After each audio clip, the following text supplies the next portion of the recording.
So, Mr. Herring is frozen 2 times in a row since we've been in this meeting. And I am eating ice cream.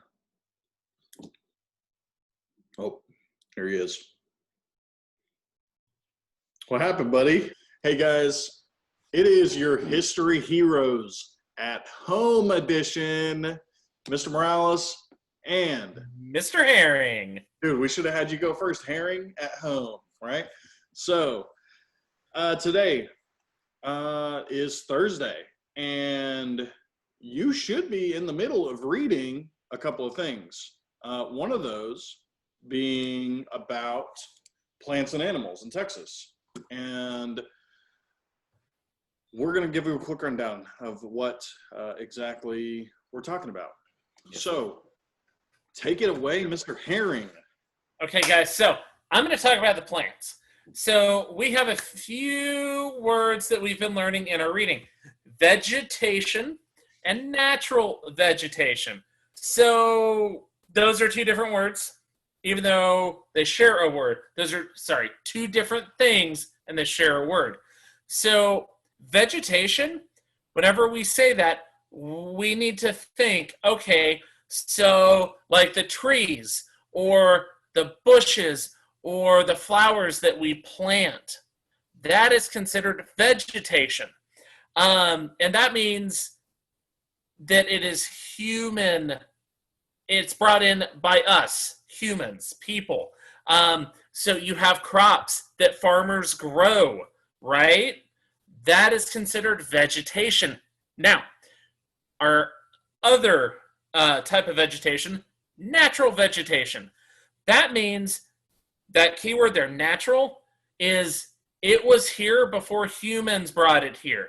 So we have the plains grass that the buffalo used to eat. Yes, there were buffalo in Texas. We have natural shrubbery, and we even have stuff such as the piney woods in East Texas. And that is part of the natural vegetation of Texas. Even the flowers you see in the spring, those are natural. They've been here for a long time. So that is natural vegetation. Remember, vegetation, humans made it or brought it in. It can be crops, trees, flowers, some bushes, or you have natural vegetation.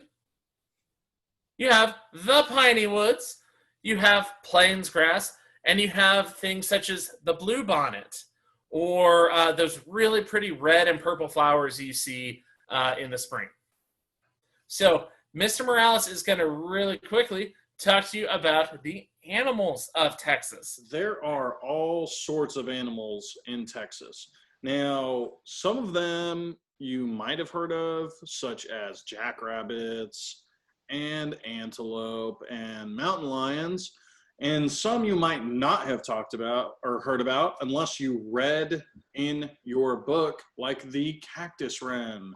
Now, the animals in Texas have what are called habitats. And what a habitat is, and that you'll read about, is a place in nature that an animal lives, or even plants live. So all the natural vegetation that Mr. Herring was talking about has a habitat. They have a habitat, which means that that is the best place for them to live.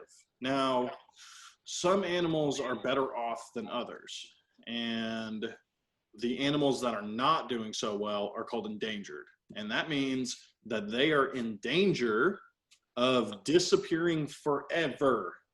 Forever. It means there's not going to be any more, and they can never come back, right? Which is incredibly sad and incredibly scary. But we do have things that protect them. Wildlife preserves and laws that keep us from hunting them and things like that, so that they won't become extinct, which is when they're completely gone. They're already gone. Of course, we have endangered, which means they're close to being gone forever. But before that, they're called threatened. And what threatened means is that it can be plants or animals that are close to becoming endangered. So you have some steps there. You have life that is abundant, and then you have threatened plant and animal life, which means that they're close to becoming endangered, which means they're close to disappearing forever, which means they will become extinct, which is incredibly sad. So that's why we need to protect these things and treat these things very kindly. Be nice to nature. Yes, be very nice to nature, especially Miss Tate's fish tank. So that will pretty much wrap up your reading for yesterday and today. And we're going to move on. We are going to go into the quiz review. Do we want to break these up? Yes. Let's break these up. Okay, so this is part 1, and we're moving to part 2. Yes, nice. Very well timed. I saw you going in for it, and I'm like, I got this. I got you. All right, so we're ready? You just let me know. All right. We'll clap it down. No, I'm just kidding. Okay. Clap to sync the audio. All right. Ooh, some of the nature. Okay, so specifically, let's move on to oh dude, I completely froze. So I'm gonna have to cut all of this out, dude. I'm gonna have to cut all of this out. Okay. A little more in depth about crops. Sure, and then I'll take over for animals. Yep. Sounds good. Okay, so we're gonna start over, completely over. Okay, clap to sync. 1, 2, 3. Yeah, I missed it. All right. We're ready? Yeah.